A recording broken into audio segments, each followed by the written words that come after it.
Bon, bonjour Laurent. Bonjour Marcella. Merci d'avoir accepté l'invitation. Et bon, on va commencer l'entretien avec une petite question. Bon, c'est la question la plus classique parce que j'aimerais bien savoir et comment, si tu peux nous raconter comment tu as commencé à écrire. Ouais, alors je pense que c'est souvent par la lecture qu'on vient à l'écriture. Moi, c'est tout à fait comme ça que ça s'est passé. C'est en lisant que je me suis mis à avoir envie d'écrire, en fait, hein. Et il n'y a pas d'événement plus particulier que celui-ci, quoi. Je me suis mis à écrire parce que je lisais.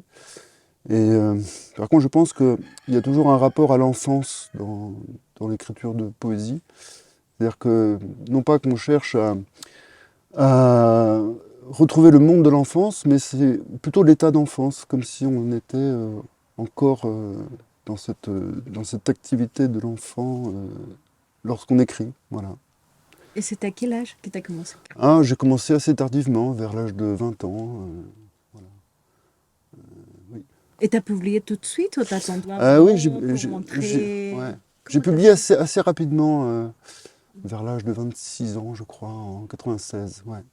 Une première plaquette, hein, c'était des petites choses, quoi. Ouais. Oui. Et t'as pas eu un problème pour commencer à lire? Parce qu'en général, c'est ça les francs premières. On commence à écrire et en général, on a un petit problème pour montrer la poésie, commencer à lire. Mais pour toi, c'était pas compliqué dans ces cas-là. La poésie écrite, non, j'ai cherché assez rapidement à la montrer, oui, à la proposer à des éditeurs. Voilà, ça n'a pas été. J'ai peut-être même publié trop tôt, en fait, parce que au départ, je faisais un peu mes gammes et j'avais pas forcément la maturité que j'ai acquise plus tard. Donc voilà. J'ai- Et par exemple, ben, quand tu as commencé à écrire, tu as eu un groupe qui t'a Ah oui, pour justement alors, pour se lire, pour se critiquer, pour ouais, faire un espèce d'atelier quand on c'est- commence. c'est-à-dire qu'en effet, c'est lié à des rencontres aussi, des rencontres humaines, hein. J'étais très proche d'un ami qui s'appelle Pierre Pochemort, qui m'a un peu donné les clés de la poésie et qui m'a introduit dans ce petit milieu qui était, pour lui, c'était associé au post-surréalisme, c'est-à-dire c'était des gens, des auteurs qui étaient liés à un groupe de, enfin c'était un groupe de poètes qui était dans un héritage du surréalisme, quoi. Voilà. D'où d'ailleurs l'image, l'analogie, et la poésie plutôt de l'image qui correspond bien à ce que je fais. Enfin, ouais. Ah oui, oui, oui, parce Ouais. que bon, j'ai eu l'opportunité de plonger dans Les Remords de Louvre, et un texte que je viens apprécier. Et justement, c'est ça que j'ai pensé à ton travail par rapport à l'analogie, parce que si on parlait d'analogie, par exemple, selon la logique, on peut parler d'un raisonnement par association d'idées, par exemple. Mm. Si on parle dans la métaphysique, c'est plutôt l'anatomie de l'être. Aussi, sont des objets intellectuels qui ont fait en précision non plus pour essayer d'expliquer le monde. Dans ces cas-là, et l'analogie pour toi, comment Mm. tu vis Mais les oui, concepts? c'est ça. Pour moi, l'analogie, établir des correspondances entre les choses du monde, c'est bien pour moi, c'est bien ça le travail du poète, en effet. Donc l'analogie, oui, c'est essentiel pour moi, pour la poésie que je pratique en tout cas. C'est Breton qui disait qu'il avait de plaisir intellectuel que sur le mode de l'analogie. Donc moi, je fonctionne aussi comme ça, hein. Mais alors, ce que j'essaie de faire, moi, en fait, c'est de pousser l'analogie jusqu'à la tautologie. C'est-à-dire qu'en fait, l'analogie, ça consiste à établir des correspondances, des ressemblances entre les choses éparses du monde.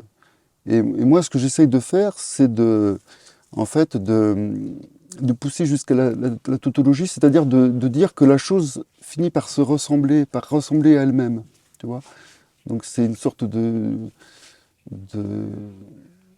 d'analogisme poussé jusqu'au bout, quoi. Enfin, voilà. Oui, oui, comme un analogisme miroir, on peut dire. C'est ça, ouais. Et puis chercher l'évidence. Parce que, en fait, la tautologie, c'est tout bête, c'est de dire que quelque chose se ressemble, ou qu'elle est comme elle est. Voilà. Alors, c'est complètement idiot de dire ça, mais finalement, c'est aussi fertile parce que ça permet de dire que la chose. C'est-à-dire, ça permet d'appréhender la chose dans son évidence et dans son mystère, maintenu, si on peut dire. Tu Oui, comprends? oui, Ouais. oui, parce que aussi, bon, les jeux des mots aussi font Oui, partie importante de ta poésie. Toujours, il y a un petit regard sur les choses qui sont entre lignes aussi. ouais. C'est ça, c'est très important. Et bon, surtout si on parlait de Remords de Louf et de la revue Catastrophique. Hmm. Et comment t'as fait, c'était les poèmes, tu l'as fait pour la Ouais. revue, ou c'était un exercice que tu as fait avant et après tu Non, l'as non, je l'ai mis écrit pour la pour revue. la C'est une revue. commande en fait, parce que si tu veux, dans la revue Catastrophe, on a toujours un dossier tous les 2 mois, donc puisque c'est une revue bimestrielle, et on choisit un thème en fait, ou une question qu'on aborde. Et puisqu'on est trois avec Pierre Vinclair, Guillaume Condello et moi-même, à finalement à constituer le comité de rédaction, mais aussi à intervenir à chaque fois soit sur un édito, on écrit l'édito, soit une note de lecture, hein, ce qu'on appelle le sentier critique, c'est-à-dire un compte-rendu de livres qui vient de paraître. Et on a une rubrique aussi qui s'appelle Corps à corps, où il s'agit de traiter le thème sur le mode de la création, enfin, et tout en partant d'un texte de la tradition, qu'il s'agit non pas de réécrire, mais de réagir par rapport à ce texte-là. Mais ce sont bien souvent des poèmes qu'on écrit à ce moment-là. Et donc là, pour le Remords du loup, il s'agit d'un texte long, ce que je ne fais pas habituellement. Je suis plutôt dans la brièveté, moi, et donc là, c'est un texte long, de commande, on peut dire, sur le thème de la sauvagerie, quoi, hein. Le loup comme une métaphore du sauvage, enfin, voilà.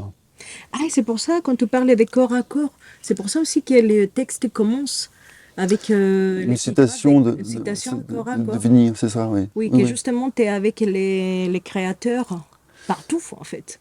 Oui, c'est ça, bah, c'est-à-dire que c'est juste un prétexte, en fait, pour prendre voix, enfin, pour se mettre à écrire. C'est une sorte de jeu, si tu veux, de citer un texte de la tradition. Et puis, mais après, c'est tout à fait libre l'interprétation qu'on en a. On n'a pas de contraintes particulières par rapport à l'auteur qu'on a mis en épigraphe, quoi. Mm. Ah oui. Oui, oui, bon, c'est comme la poésie. Voilà, Oui, d'abord un espace de liberté. Ouais. oui, oui, oui. Et dans ces cas-là, dans quel état tu te mettre pour écrire? Tu dois avoir Ouais. quelque chose en particulier, quelques rituels, je sais pas comment tu fais Non, ben, pour c'est-à-dire que c'est écrire. vrai qu'il faut une disponibilité d'esprit. Il faut une sorte il faut être capable justement de retrouver cet état d'enfance, de rêverie un peu par rapport aux choses et aux mots, c'est-à-dire laisser partir l'imagination. Et, pour moi, la métaphore, c'est une sorte d'instrument de connaissance qui essaye de creuser le réel pour le faire surgir, si tu veux. Mais en même temps, ça fonctionne beaucoup sur un flottement du réel et des choses qu'on approche en les laissant flotter. Enfin, donc c'est vrai que ça demande une disponibilité, une sorte de flottement de l'esprit comme ça. Ouais. Oui, mais ton processus créatif, il déclenche plutôt. Et tu peux repérer quelque chose parce qu'il y a des auteurs qui, par exemple, les processus créatifs les fait déclencher, par exemple, la musique, et regarder un film, lire des Ah autres oui, poèmes. Pour tout, c'est plutôt la lecture, je suppose, non? oui, c'est plutôt la lecture, ouais. C'est plutôt la lecture. Alors pour un texte long comme ça, ça n'a pas sa source dans une sollicitation de la réalité. Par contre, les haïkus, par exemple, puisqu'on évoquait les haïkus, là, eux, par contre, réagissent réellement à un événement qui se passe dehors. Enfin, les haïkus, je les écris souvent quand je me promène ou quand je suis dans mon jardin et que je suis sens- euh, que je réagis à quelque chose, quoi, que je vois quelque chose en fait. Ouais. Ah oui, oui, Je me mets pas à écrire un haïku le matin en me disant tiens je vais écrire un haïku à ma table de travail. Il faut que ce soit une sollicitation du réel, quoi. oui, parce que c'est plein vent, non? C'est bien ça. Oui, c'est plein vent. Oui, parce que justement, ça se voit. Les Ouais, contacts mais étroits avec la nature. c'est ça, oui, oui. Toujours, Ouais, il y a un contact avec la nature. ouais. Je pense qu'un haïku, il est bon s'il est validé par le réel. C'est-à-dire que s'il naît dans le réel. Il vient pas c'est pas purement mental, c'est pas purement d'activité intellectuelle, c'est du sensible. Enfin, pour moi, la poésie, c'est du sensible avant tout. Ouais. Oui, oui, mais je pense que dans les concepts des haïkus que tu as fait, que tu Mm. as, mis en place, aussi tu arrives à faire l'acrobatie, de faire et d'avoir un croisement entre les réels et aussi Oui, l'intellectualité, parce qu'il oui, y a oui, pas mal de jeux de c'est mots, vrai. aussi tu inventes les Oui, langages, tu réinventes mm. des choses que c'est, pour Oui, moi, bien sûr, bien c'était sûr. bien intéressant. Oui, oui, le haïku, enfin, il y a une dimension humoristique dans le haïku que j'aime beaucoup. C'est-à-dire que, en fait, il y a souvent une pirouette comme ça, qui est un jeu de mots ou une- un paradoxe dans la perception du réel qui permettent de l'envisager à nouveau frais, enfin, d'une manière complètement nouvelle. S'il n'y a pas de paradoxe ou pas de surprise dans un poème, ça n'a pas tellement d'intérêt d'écrire juste pour rendre compte de quelque chose. Il faut qu'il y ait une étincelle, une surprise, une fulgurance, tu vois. Oui, et au plein air, comment tu as fait pour t'arrêter à 100 À 111, haïkus? 111, Ah, ouais. 111, oui. 111, ouais. Comment t'as fait? Eh ben non, je mets assez les trois 1 comme ça, les trois traits du. Puis je crois que c'est chez Issa, il y a des publications qui ont été faites avec ce chiffre, enfin, ce nombre de 111 qui est 3 fois 1. Enfin, il y a une sorte. C'est assez beau comme nombre en lui-même, quoi, 111. Donc je me suis arrêté à 111 parce que ça me plaisait d'arrêter à 111. Enfin, ouais. Oui, parce que justement, quand j'ai fait la traduction, Ouais, et j'ai repéré 3 ouais, c'est ça. haïkus par page, Ouais. et c'était super compliqué de m'arrêter. Ah oui. Il y a un moment que je me suis dit, oui, il faut que j'arrête. Mais j'ai fait, ça m'a pris tellement plaisir. C'était la chiffre aussi. Ouais, ouais, Il y ouais. a certains magiques, je Mm. pense quand même pour la lecture, Mm, mm. que c'est super Oui, chouette. oui. Mais c'est-à-dire qu'en plus, c'est-à-dire que ce sont des tercets aussi, donc le Oui. chiffre 3 va bien voilà, pour mettre en page dans le livre et puis de toute façon, il faut une certaine brièveté même dans le recueil. On va pas faire. Enfin, il me semble difficile de publier un livre de 1000 haïkus. Enfin, il faut chercher une certaine concision dans le haïku de toute manière. Ouais. Oui, exactement.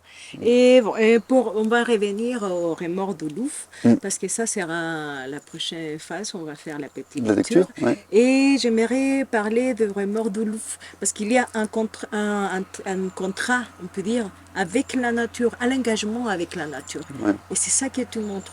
Tu peux nous raconter un petit peu plus de ton expérience à l'écrire, gros, parce que c'est un texte énorme. C'est un texte long, oui.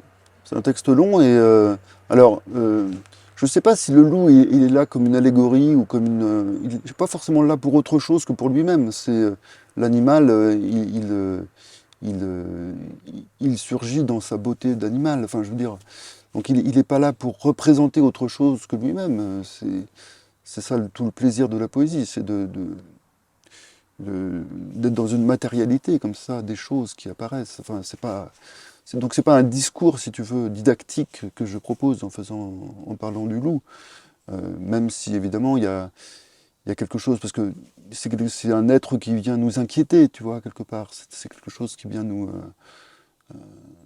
frôler notre monde. Enfin, donc il représente bien quand même la sauvagerie, euh, mais euh, mais je l'utilise pas comme une allégorie, je crois pas. Enfin, ou alors je ne sais pas ce qu'il signifie en lui-même. Enfin, voilà.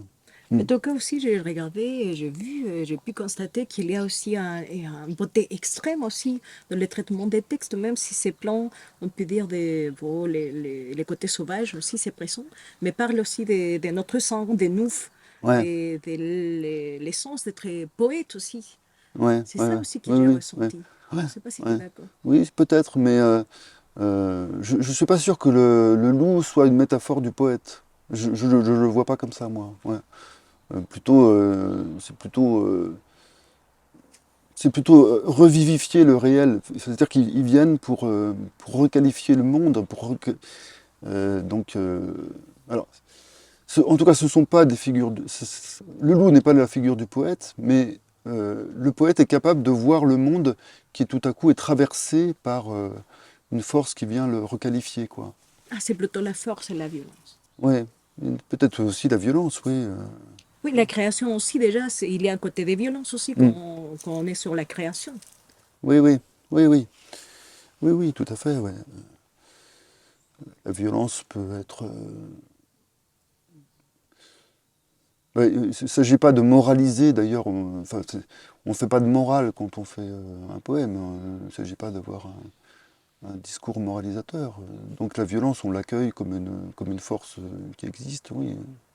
Oui, qui a pu transformer, qui a pu nous faire créer, qui change les choses. C'est Et ça. j'ai pris tout surtout comme ça les textes, parce qu'ils nous donnent la force. Elle met en évidence la force Ouais, de la création et aussi être attentif à tout ce qui vient avec. c'est Parce que ça. les loups aussi, il vient avec tous les ressentis du monde en fait. Ouais, ouais, C'est ça ouais. plutôt Oui, oui. aussi, non? Oui, c'est ça, oui. C'est une sorte de force peut-être métaphysique ou ontologique, c'est-à-dire qu'il essaye de, de dépecer les choses pour les faire apparaître dans toute leur vérité d'être. Enfin, je ne sais pas comment le dire, mais il y a quelque chose comme ça. Le loup, il vient rendre sauvage le monde, enfin, rendre à nouveau sauvage. Ok, donc bon, encore une fois, je te remercie pour cet instant dans un Ben, cadre c'est un plaisir. magnifique. Merci beaucoup et merci Merci à toi pour la traduction que tu as faite. avec plaisir.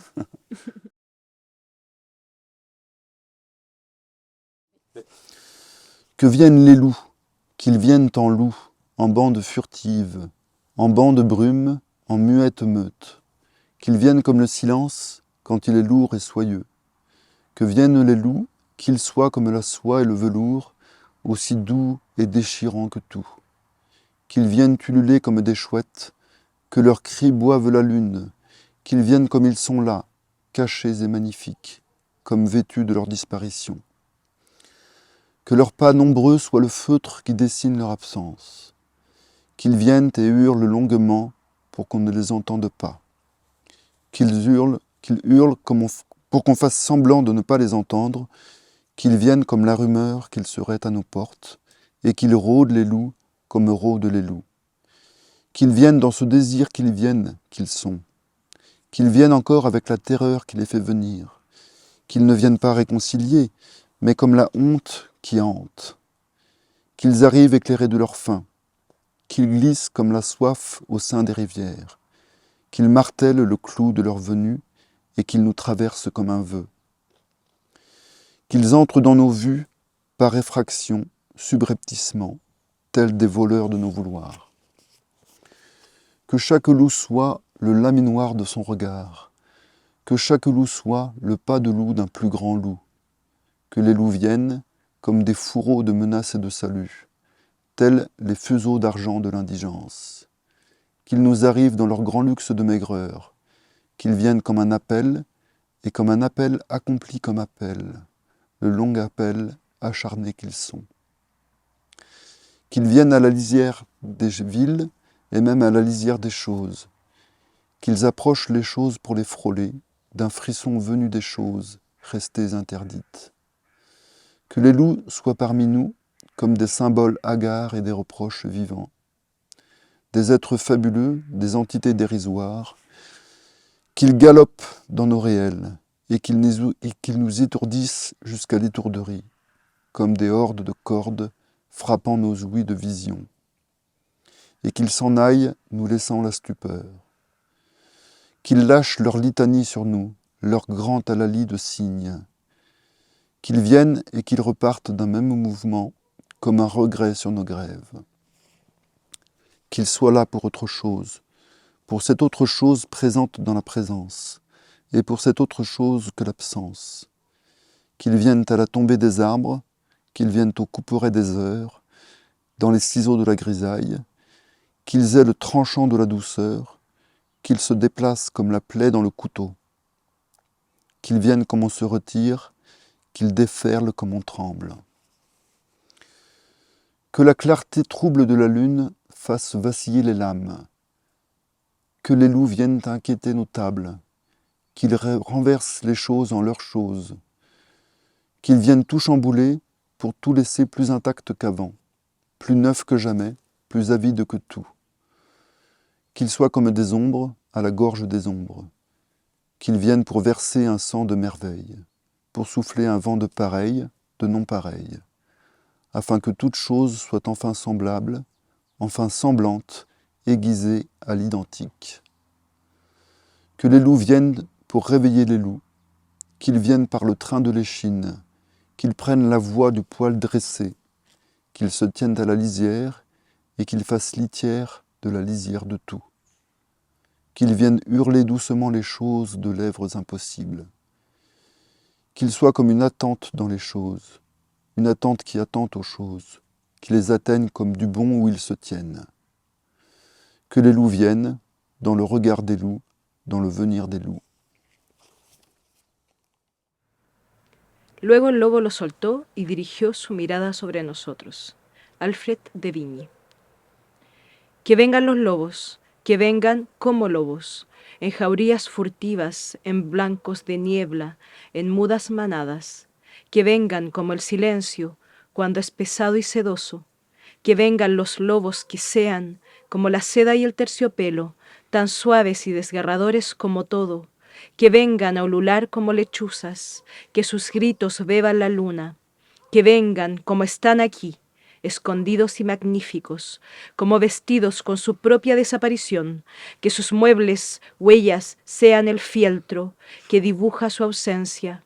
Que vengan y aúllen largamente para no escucharlos, que griten para que pretendamos no escucharlos, que vengan como el rumor de que han llegado a nuestras puertas, que merodeen los lobos como los lobos merodean, que vengan a ese deseo del que vienen y que son, que vengan otra vez con ese miedo que los hace venir, que no vengan reconciliados, sino como la vergüenza que atormenta, que lleguen alumbrados con su propia hambre, que deslicen como la sed adentro de los ríos, que martillen el clavo de su llegada, que nos atraviesen como un deseo, que entren en nuestras vidas por infracción, subrepticiamente, ladrones de nuestros quereres, que cada lobo sea el laminador de su mirada, que cada lobo sea el paso de lobo de uno más grande, que los lobos vengan como fundas de amenazas y salvación, tal como los usos de plata de la indigencia, que nos lleguen con su gran lujo de la delgadez, que vengan como una llamada, y como una llamada cumplida como llamada, una larga llamada desgarrada que son, que vengan a la orilla de las ciudades e incluso a la orilla de las cosas, que se aproximen a las cosas para rozarlas con un escalofrío venido de las cosas que prohibidas quedan. Los lobos estén entre nosotros, símbolos desconcertados y reproches vivientes, de seres fabulosos, de entidades irrisorias, que galopen en nuestras realidades y que nos aturdan hasta el descuido, como una manada de cuerdas golpeando nuestros oídos con visiones, que se vayan dejándonos el estupor, que suelten su letanía sobre nosotros, su gran sonido de signos, que vengan y se vayan en un mismo movimiento, con un arrepentimiento sobre nuestra orilla, que estén aquí para otra cosa, por esa otra cosa presente en la presencia, por esa otra cosa que no es la ausencia, que vengan al caer de los árboles, que vengan a la cuchilla de las horas, entre las tijeras de lo grisáceo, que vengan al filo de la suavidad, que se desplacen como la llaga en el cuchillo, que vengan como uno se retira, que fluyan como uno tiembla, que la turbia claridad de la luna haga vacilar las cuchillas, que los lobos vengan a desosegar nuestras mesas, que vuelquen las cosas en su cosa, que vengan a revolucionarlo todo, para dejar todo incluso más intacto que antes, más nuevo que nunca, más ávido que nada, que sean como sombras en la garganta de las sombras, que vengan a volcar una sangre de maravilla, para soplar un viento de semejanza sin semejanza, para que cada cosa sea por fin parecida, por fin semejante, agudizando su similitud.